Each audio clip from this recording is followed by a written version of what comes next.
as DJ.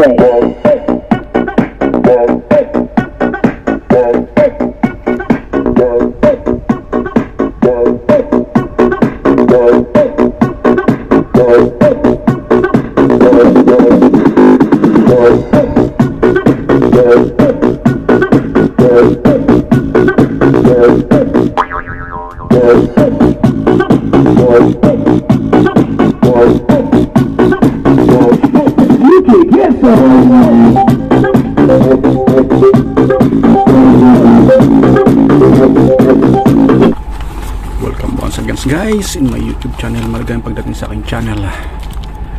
Today we're going to assemble this DIY amplifier. Mag-assemble tayo guys ng DIY amplifier. Wala tayong wiring diagram, so mahihirapan tayo nito. Ito yung list of parts, Chinchangso. So we need an AC transformer 9 to 15 volts. So this is a dual channel, 15 watts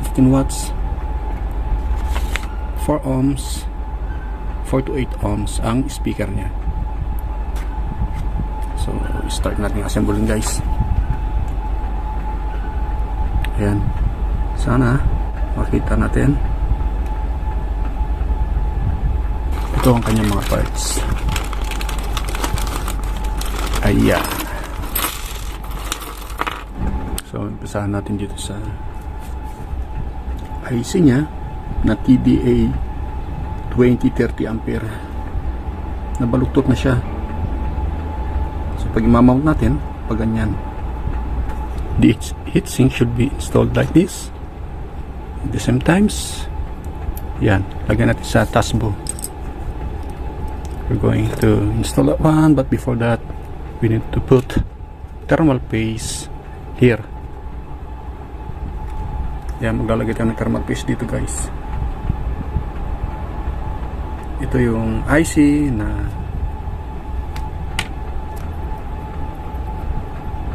just a little bit. There you go.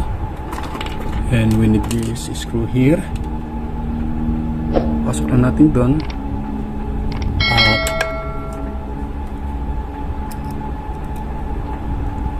I-screw natin siya. As easy as this. There.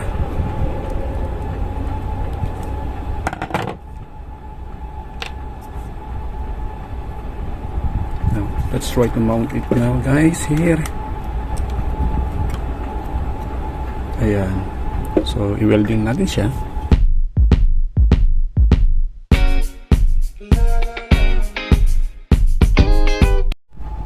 Okay guys, mahirap basahin yung resistor color code nito. So gamitin natin ang multimeter para magtagging tayo kung ano ang value ng mga resistor na ito. We're going to tag what is the value of this. This is 1.5 kilo ohms. 1.5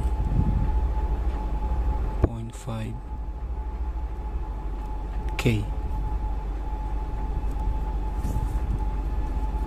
So this is how you do it guys, since in the printed circuit board it's being specified what is the exact value for the resistor. So all we gonna tag all of them.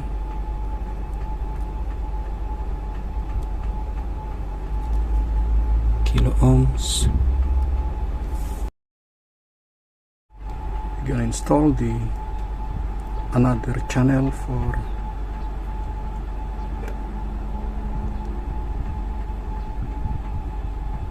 this is like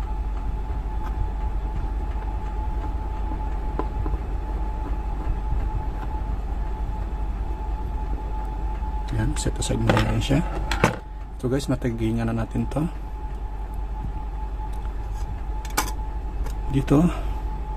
10K USB 2 10K 9.7 The reading is 9.7. I'm going to install this 10K here.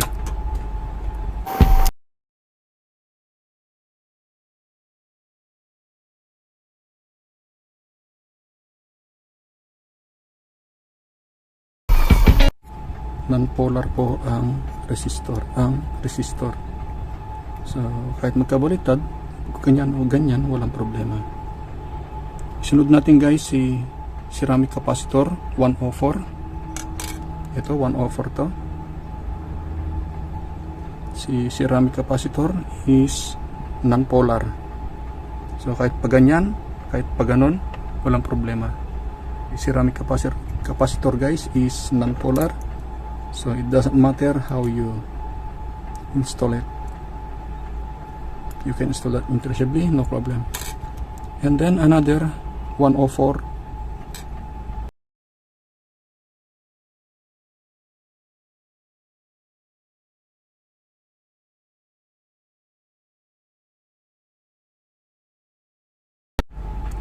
Volt 7 UF 16 volts. So this one guys have a polarity.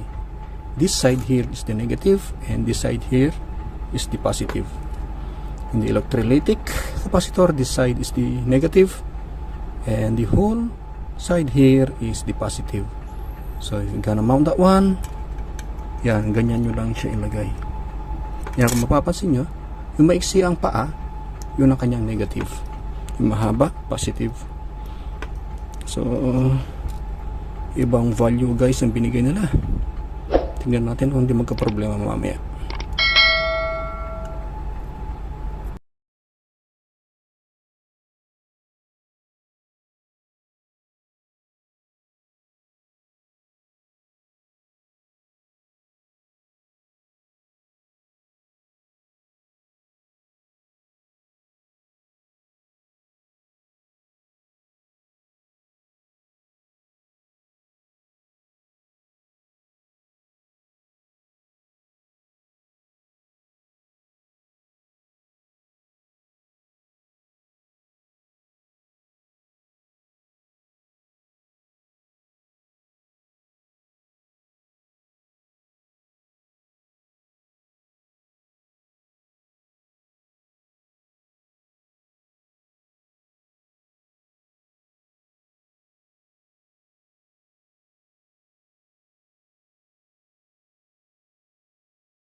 Sorry, as DJ.